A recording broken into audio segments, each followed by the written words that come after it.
তার অফিসে গিয়ে আমি সাবধান করে আসছি, যেহেতু আওয়ামী লীগ রাস্তায় নামতে পারবে না, সেহেতু তারা টার্গেট কিলিং করবে।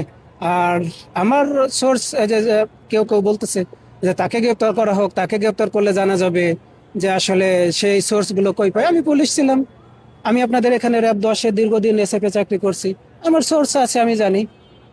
আমার প্রশ্ন হলো, আপনার এতগুলো পুলিশ কেন জানে না?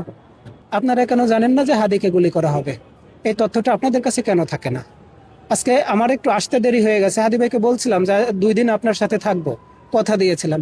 কিন্তু আজকে সকালে ঠিক সময় বেরোইছি উত্তরা থেকে, দেখি মেট্রো বন্ধ। আমার পকেটে টাকা ছিল না, যার কারণে আমি লোকাল বাসে আমার আসতে হয়েছে। আমি আসতে আসতে একটু সময় লেগে গেছে, জ্যামের শহর ঢাকা, আসতে সময় লেগে গেছে। এর মাঝে শুনি যে ভাইকে গুলি করা হয়ে গেছে, শুট করা হয়ে গেছে। তা যতগুলো ফ্যাসিস্টের দোসর আছে, অল্প কিছু আগাছা, এই আগাছাকে ফু দিলে উড়ে যাবে, ইনশাল্লাহ উড়ে যাবে।